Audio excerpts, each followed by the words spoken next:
Pre board के कक्षा 10वीं के विद्यार्थी ध्यान दीजिएगा। देखिए, आपकी जो अर्धवार्षिक की परीक्षा होने वाली है उसका प्रश्न पत्र विषय हिंदी का मैं लेकर आ चुकी हूँ। पूरे सॉल्यूशन के साथ में हम देखेंगे। आइए बिना समय गवाए वीडियो को हम स्टार्ट करते हैं। तो देखिए कि नवाब साहब ने खीरे की फाकों का क्या किया, तो उन्होंने खिड़की के बाहर फक दिया। बा नंबर इसका एकदम राइट है। वाच्य के कितने प्रकार होते हैं? वाच्य 3 प्रकार के होते हैं। बाबूजी किसका पाठ करते थे? रामायण का करते थे। प्रकृतिवाद के कवि माने जाते कौन? रामधारी सिंह दिनकर। विनय पत्रिका के कवि का क्या नाम है? विनय पत्रिका के कवि का नाम है तुलसीदास। और वीर रस का स्थायी भाव है उत्साह। तो आप यहाँ से अच्छे से इनका स्क्रीनशॉट लीजिए।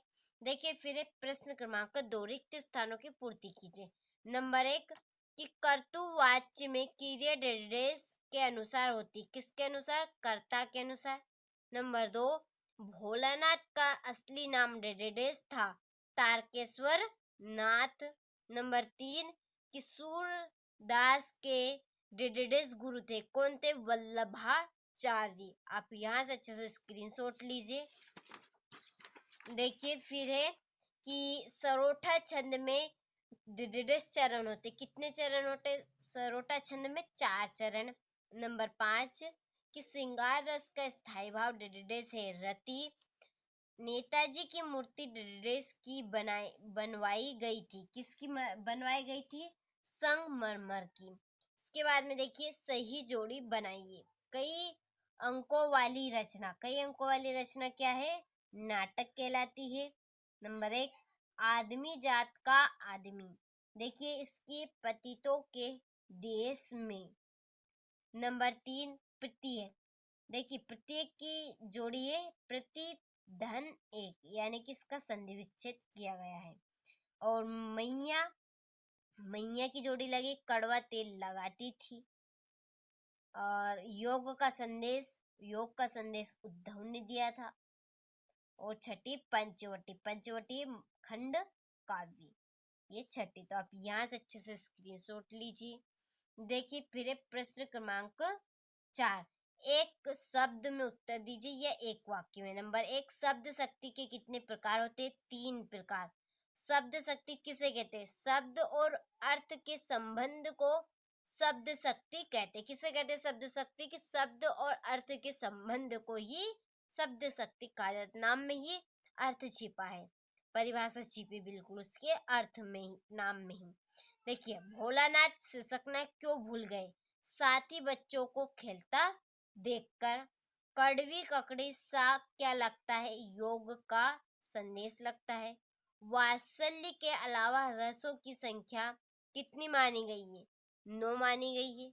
और नंबर 6 कि हिंदी की सर्वाधिक लोकप्रिय विधा कौन सी है? कौन सी है सबसे हिंदी की लोकप्रिय विधा? कहानी। तो आप यहाँ से अच्छे से स्क्रीनशॉट लीजिए। देखिए फिर सत्य, सत्य पहला है। संधि 3 प्रकार की होती है, सत्य हर एक को पता है। मैया ने हल्दी पीसकर भोलानाथ के घाव पर थोपी, सत्य बात है।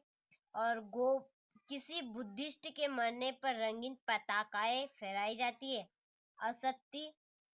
गोपियों ने उद्धव के संदेश को स्वीकार कर लिया, तो असत्य बात।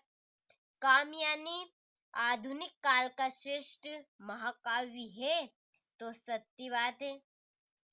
पान वाला कैप्टन चश्मे वाले का भाई था, तो इसकी जोड़ी है ये है गलत। तो आप यहाँ से भी अच्छे से स्क्रीनशॉट लीजिए। यहाँ प्रश्न क्रमांक 6 से 2 नंबर वाले स्टार्ट होते हैं प्रश्न। इसके बारे में देखिए किन आवश्यकताओं की पूर्ति के लिए सुई धागे का आविष्कार हुआ होगा? यशपाल अथवा मनु भंडारी जी का साहित्य परिचय निम्न बिंदुओं पर लिखिए। 2 रचनाएं, भाषा शैली बतानी है। इसके बाद में निम्नलिखित मुहावरे का अर्थ लिखकर वाक्य में प्रयोग कीजिए। नंबर 1 अंधों में काना राजा, ऊंट के मुंह में जीरा। इसके बाद में देखिए माता का आंचल शीर्षक की उपयुक्तता बताते हुए कोई अन्य शीर्षक सुझाइए। नई कविता की 2 प्रमुख विशेषताएं लिखिए।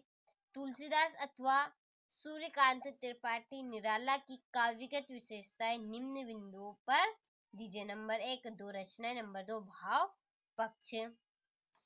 नंबर देखिए प्रश्न क्रमांक 13 कि गोपियों द्वारा उद्धव को भाग्यवान कहने में क्या विघ्न। यहाँ से आप अच्छे से स्क्रीनशॉट लीजिए इन प्रश्नों का और अच्छे से कंप्लीट कीजिए। देखिए ये फिर यहाँ से लीजिए, महाकाव्य खंडकाव्य में अंतर, दोहा छंद के लक्षण उदाहरण सहित, आत्मकथा जीवनी में अंतर, और ये व्याख्या है। यहाँ से आप अच्छे से स्क्रीनशॉट लीजिए इनका भी। ये अथवा सहित है। क्वेश्चन नंबर 21, इसमें प्रार्थना पत्र देना है प्राचार्य महोदय को बुक बैंक से पुस्तकें देने के लिए। और प्रश्न क्रमांक 22, निम्नलिखित में से किसी एक विषय पर लगभग 120 शब्दों में निबंध लिखना है। कोई सा भी निबंध आप कंप्लीट कर लीजिएगा। 5 निबंध है, कोई सा भी जो आपको ठीक लगे। क्वेश्चन नंबर 23, यहाँ से आप अच्छे से बढ़िया से स्क्रीनशॉट लीजिए। ये आपका पठित गद्यांश। ये तो आज के इस वीडियो में हमने अर्धवार्षिक का प्रश्न पत्र विशेष हिंदी का सेट पेपर ए देख लिया है और बहुत जल्दी आपका सेट पेपर बी भी आने वाला है हिंदी का। जब तक आप सेट पेपर ए को अच्छे से कंप्लीट कीजिए और अच्छे से इन प्रश्नों को याद कीजिए, अच्छी परसेंटेज आप बनाएंगे। यदि आपने सेट पेपर के हिसाब से तैयारी की तो आप अच्छे से सेट पेपर को कंप्लीट कीजिए। बाकी के नहीं देखे तो आप चैनल पे जाएंगे तो आपको सभी की एक सेपरेट प्लेलिस्ट मिल जाएगी, वहां से आप सभी को कंप्लीट कर सकते हैं।